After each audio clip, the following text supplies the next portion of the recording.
Kembali di Angus Pagi pemirsa, dua kelompok ormas di Bekasi, Jawa Barat bentrok menggunakan batu, kayu, dan petasan. Bentrokan terjadi karena rebutan pengelolaan pasar tumpah.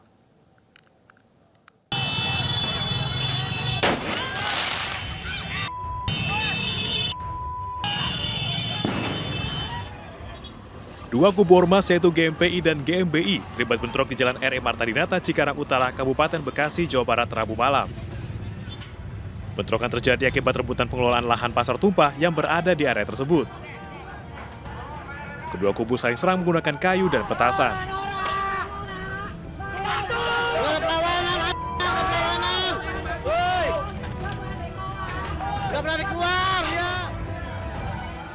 Petugas kepolisian Polres Metro Bekasi sempat kesulitan membubarkan massa karena kedua kubu masih bersikeras untuk saling serang. Akibat bentrokan, seorang warga terkena lemparan batu. Kedua pihak sudah mundur dan tidak ada masalah. Tapi nanti kalau ternyata ada yang melakukan pelanggaran, melakukan pidana, ya nanti kita proses. Ya, kita tunggu nanti kalau ada laporannya kita proses. Jadi, namun sekarang ini sudah kondusif, ya, sudah bisa diatasi Polres bersama dengan Polsek. Ya. Selama bentrokan, lalu lintas di lokasi sempat tersendat.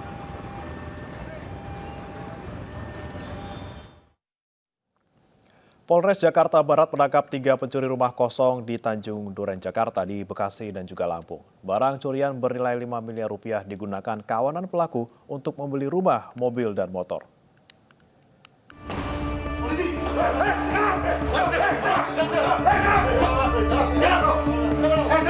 Sejumlah petugas kepolisian dari Jatanras Polres Jakarta Barat menangkap 3 pencuri rumah kosong yang terjadi di kawasan Tanjung Duren, Jakarta. Petugas mendapati tempat persembunyian pelaku di kawasan Bekasi, Jawa Barat. 2 pelaku yang ditangkap tak memberikan perlawanan. Petugas pun melakukan pengembangan dan menangkap 1 orang pelaku lain di wilayah Lampung. Ketiganya digelandang ke Polres Jakarta Barat. Kawanan pelaku pencurian rumah kosong ini berjumlah 4 orang, namun 1 orang masih buron. Kawanan pelaku menggasak berangkas berisi uang pecahan rupiah dan dolar Amerika Serikat, serta emas batangan senilai 5 miliar rupiah.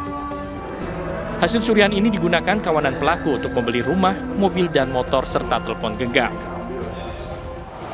Dalam rangka tersebut terdapat barang-barang berharga seperti uang tunai, mata uang asing, ada perhiasan, kemudian juga ada logam mulia, surat-surat berharga yang jika ditotal kerugiannya mencapai sekitar 5 miliar rupiah.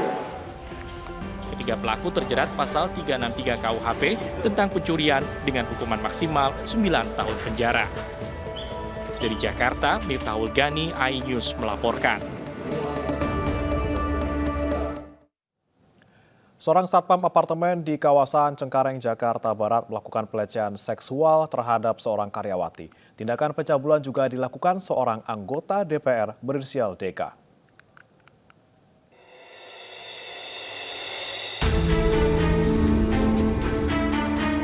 Kamera pengawas di salah satu ruangan apartemen di kawasan Cengkareng, Jakarta Barat merekam aksi seorang satpam yang melakukan pelecehan seksual terhadap seorang karyawati yang sedang bekerja.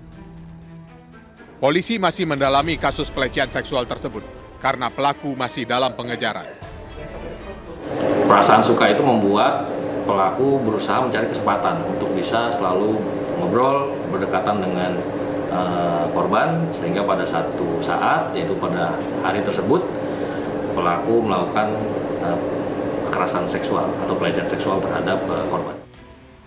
Sementara, Bareskrim Polri memanggil seorang anggota DPR berinisial DK yang dilaporkan karena kasus pencabulan. Penyelidikan kasus yang telah berjalan sejak 24 Juni silam kini memasuki tahap pemeriksaan DK sebagai terlapor. DK dilaporkan melakukan pencabulan di 3 lokasi, yaitu Jakarta, Semarang, dan Lamongan.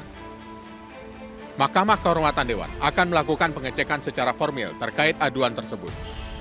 MKD DPR juga akan memberikan sanksi pemecatan jika DK terbukti melakukan pencabulan. Video seorang remaja yang dianiaya dan dicekoki pecahan kaca di Tanah Toraja, Sulawesi Selatan viral di media sosial. 2 pelaku ditetapkan sebagai tersangka, 1 di antaranya masih di bawah umur.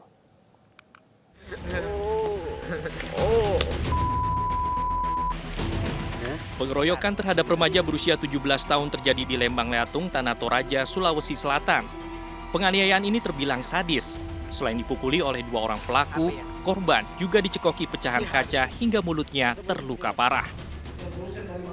Polisi yang mendapat laporan dari orang tua korban pun langsung bertindak. 4 terduga pelaku ditangkap, 2 diantaranya ditetapkan sebagai tersangka. Motif penganiayaan karena utang piutang.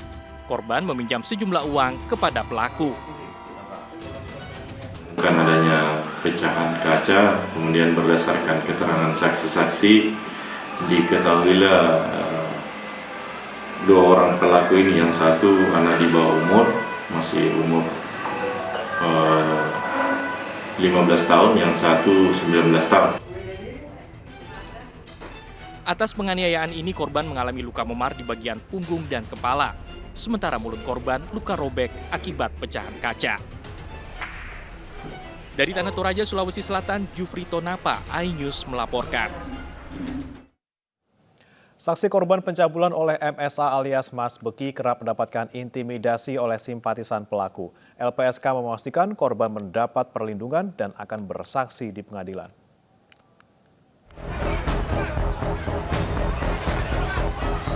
Satu dari 6 saksi korban pencabulan santriwati yang dilakukan oleh Moh Subhi Azal Sani alias Mas Behi menjadi korban penganiayaan oleh simpatisan Mas Behi. Penganiayaan dipicu karena korban sempat mempertanyakan kelanjutan proses hukum pencabulan yang dilakukan oleh Mas Behi melalui akun media sosialnya. Terkait adanya intimidasi terhadap korban, Lembaga Perlindungan Saksi dan Korban LPSK menjamin ke-6 korban pencabulan Mas Behi tersebut akan bersaksi di pengadilan dan mendapat perlindungan penuh. Sementara pelaku pencabulan yang merupakan putra dari pengasuh Pondok Pesantren Sidikiyah ini telah ditahan dan siap disidangkan 18 Juli mendatang. Pada 3 dan 4 Juli lalu, polisi mengerahkan ratusan personel BRIMOB untuk menangkap MSA. Namun Mas Behi meloloskan diri saat akan ditangkap dengan bersembunyi di Pondok Pesantren Sidikiyah, Jombang, Jawa Timur. Pria yang akrab disapa Mas Behi ini telah ditetapkan sebagai tersangka sejak Januari 2020. Kasus ini berlarut-larut hingga 3 kali Kapolda Jawa Timur berganti. Tim Liputan iNews melaporkan. Identitas jasad seorang nenek dalam karung yang ditemukan di Batang, Jawa Tengah akhirnya terungkap. Korban merupakan pemulung daun cengkeh yang diduga kuat menjadi korban pembunuhan dan perampokan. Tim forensik Bitdokes Polda Jateng memeriksa jasad seorang nenek yang ditemukan terbungkus karung di bawah jembatan Jalan Pedesaan Desa Kumijing, Subah di kamar jenazah RSUD Batang. Korban bernama Waryana, 71 tahun, warga Desa Kluih, Kecamatan Bandar, Kabupaten Batang. Petugas yang mengotopsi jasad korban menemukan sejumlah luka di bagian wajah korban akibat hantaman benda tumpul. Diduga kuat korban sudah meninggal sebelum dimasukkan ke dalam karung. Korban yang kesehariannya bekerja sebagai pemulung daun cengkeh diketahui menghilang sejak Senin sore. Keluarga meyakini wanita malang tersebut menjadi korban pembunuhan karena sejumlah perhiasan korban hilang. Perhiasan, kalung, gelang, cincin, dan juga anting masih ini cincin ya. Pak, ini kan mungkin kan ada dugaan korban pembunuhan, Pak ya. Harapannya dari keluarga, Pak. Harapannya. Harapan saya ya diserahkan sama yang berwajib aja lah, biar gampang prosesnya itu. Bisa segera terungkap itu. Ya mudah-mudahan bisa. Ke Desa Kluih, masuk ke wilayah Polsek Bandar.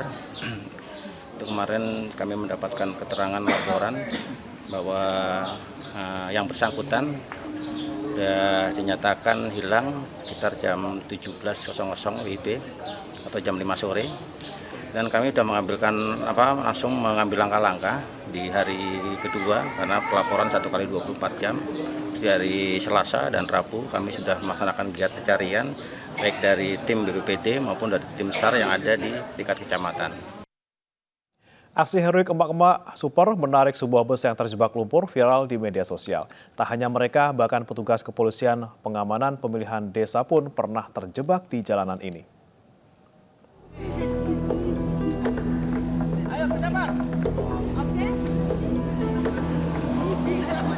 Viral di media sosial aksi heroik para emak-emak super yang bergotong royong menarik bus yang ditumpanginya. Diketahui bus ini kandas di Jalan Poros Rona yang menghubungkan dua kabupaten yaitu Kabupaten Buton Utara dan Kabupaten Muna, Sulawesi Tenggara. Kejadian seperti ini bukanlah kali pertama. Sudah belasan tahun jalan ini tidak pernah diaspal dan kerap membuat kendaraan yang melintas terjebak. Bahkan beberapa waktu lalu mobil yang ditumpangi petugas kepolisian dari Polres Bau-Bau yang melakukan pengamanan pemilihan desa pun ikut terjebak di jalan berlumpur ini. Warga berharap jalur ini bisa segera diperbaiki sehingga para pengguna jalan bisa dengan lancar melintas. Dari Kabupaten Buton Utara, Sulawesi Tenggara, Andi Eba, iNews melaporkan.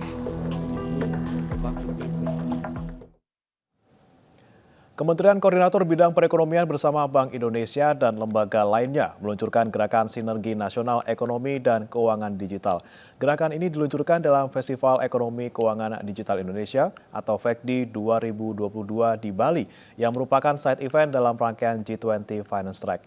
FEKDI 2022 merupakan ajang etalase inovasi produk dan layanan serta sinergi kebijakan ekonomi dan keuangan digital guna mempercepat pemulihan ekonomi nasional.